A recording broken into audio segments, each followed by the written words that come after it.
ये बदलाव अमृतकाल में विकसित भारत का हमारा जो संकल्प है ना, इसकी एक बहुत बड़ी शक्ति के रूप में उभरने वाला है और मैं उस शक्ति के दर्शन कर पा रहा हूं। आदरणीय अध्यक्ष महोदय,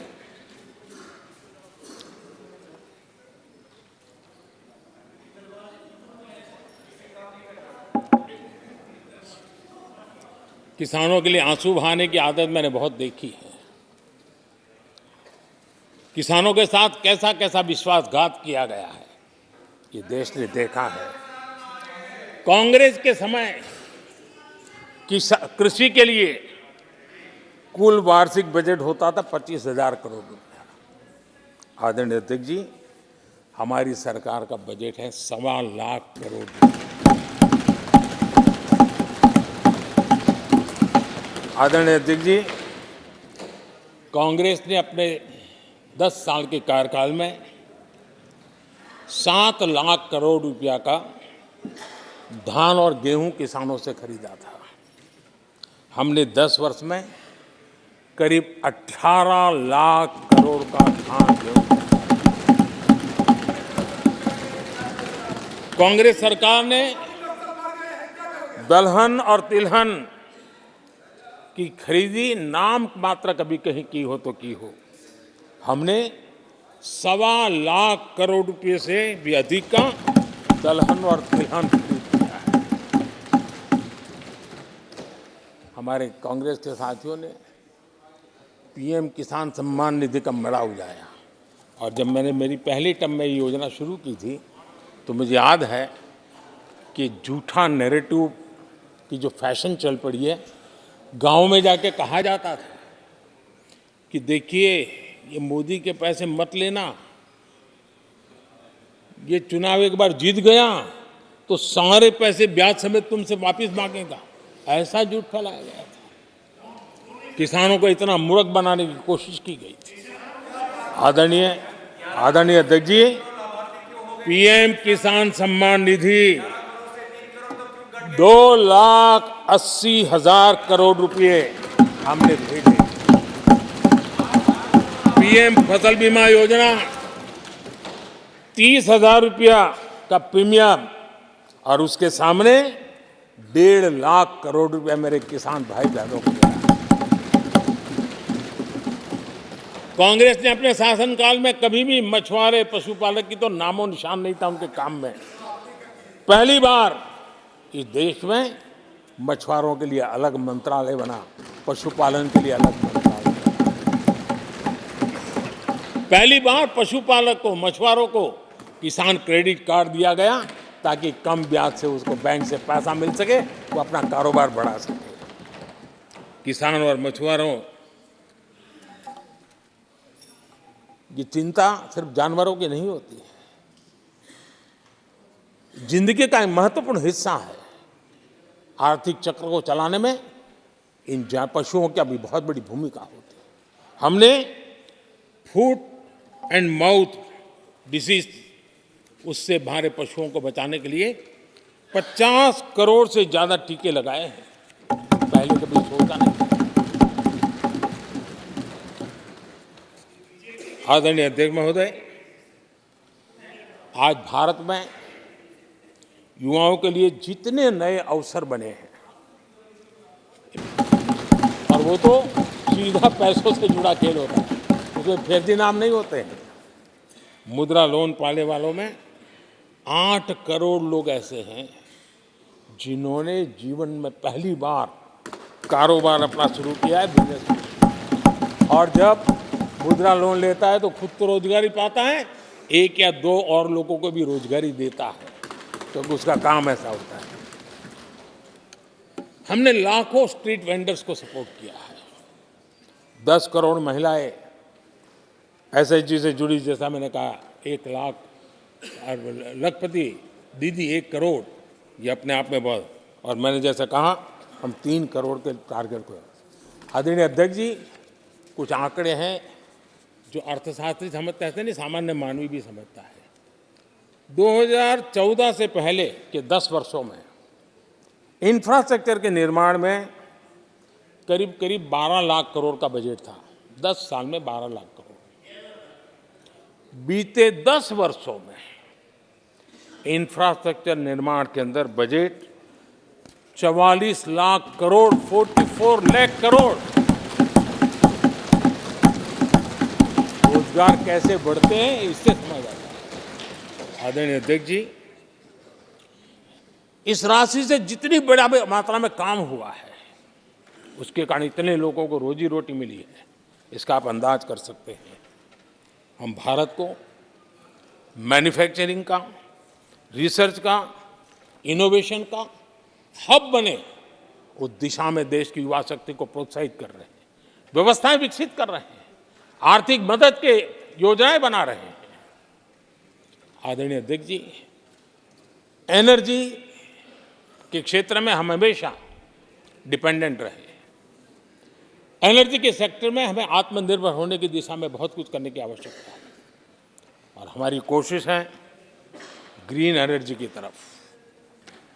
हाइड्रोजन को लेकर के हम बहुत बड़ी मात्रा में आगे बढ़ रहे हैं, उसमें अभूतपूर्व निवेश।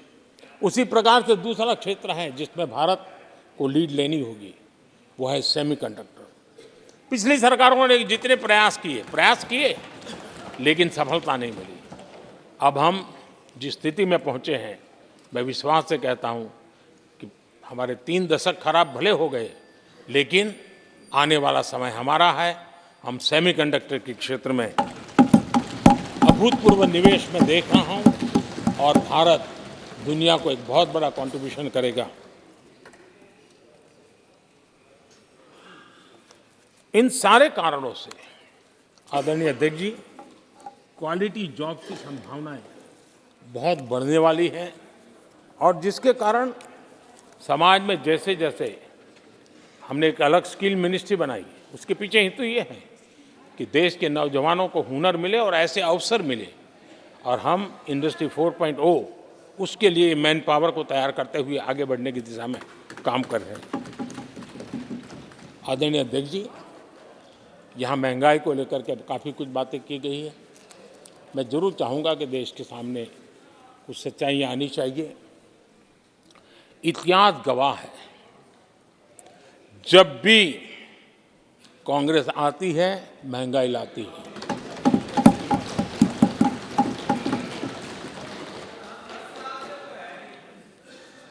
मैं कुछ वक्तव्य इस सदन में आज कहना चाहता हूं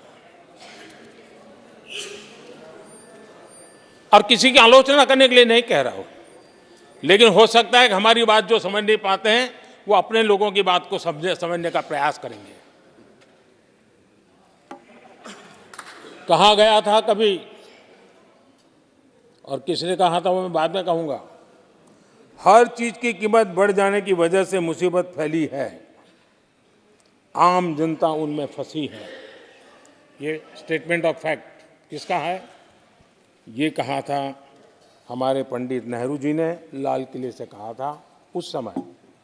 हर चीज की कीमत बढ़ जाने की वजह से मुसीबत फैली है, आम जनता उनमें फंसी है। ये उस समय की बात है। उन्होंने माना था लाल किले से, चारों तरफ महंगाई बढ़ी है। अब इस वक्तव्य के 10 साल के बाद, नेहरू जी के इस वक्तव्य के 10 साल के बाद, एक और वक्तव्य का कोट आपके सामने रखता हूं। आप लोग, मैं कोट बता रहा हूं, आप लोग पहले कभी नहीं बने। आज पूरी वोकेबलरी बदल गई है। शब्द पूरे जो पहले कभी सुनने को नहीं मिलते थे, वो बोलचाल के सहज दुनिया में शब्द आ चुके हैं। आज चारों तरफ स्टार्टअप्स की गूंज है, यूनिकॉर्न्स चर्चा में है।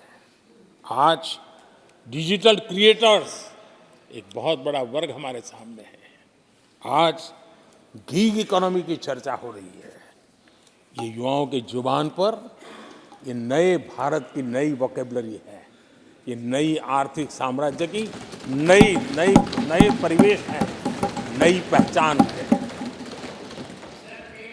ये सेक्टर युवाओं के लिए रोजगार के लाखों नए अवसर बना रहे हैं। 2014 से पहले डिजिटल इकोनॉमी की साइज ना के बराबर थी। बहुत ज़्यादा उसकी चर्चा भी नहीं थी। आज भारत दुनिया की डिजिटल इकोनॉमी है, अग्रणी है। लाखों युवा इससे जुड़े हैं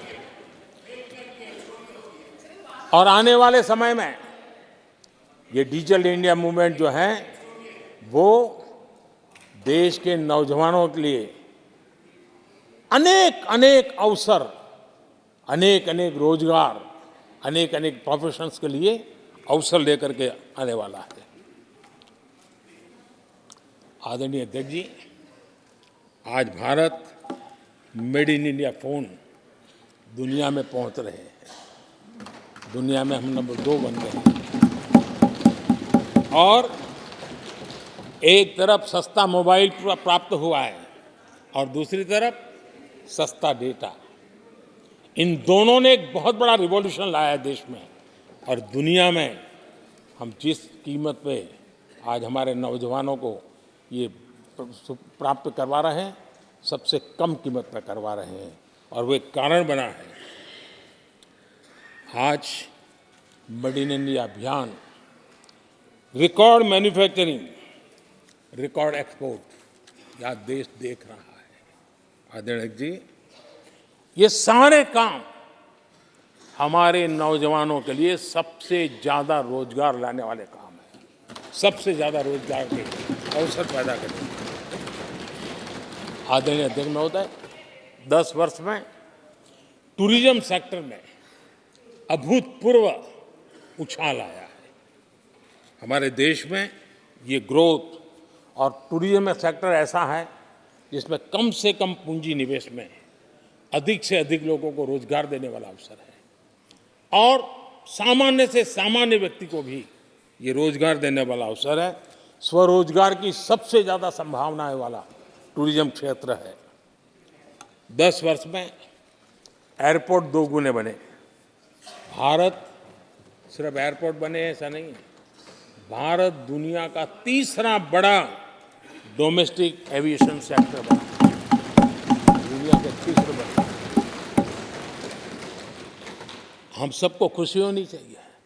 भारत की जो एयरलाइंस कंपनियां हैं उन्होंने 1000 नए एयरक्राफ्ट के ऑर्डर दिए। देश में 1000 नए एयरक्राफ्ट, और जब इतने सारे हवाई जहाज ऑपरेट होंगे, सारे एयरपोर्ट कितने धमधमते होंगे, कितने पायलट्स की जरूरत पड़ेगी, कितने हमें क्रू मेंबर चाहिए, कितने इंजीनियर चाहिए, कितने ग्राउंड सर्विस के लिए लोग चाहिए। यानी रोजगारी के नए नए क्षेत्र खुलते जा रहे हैं।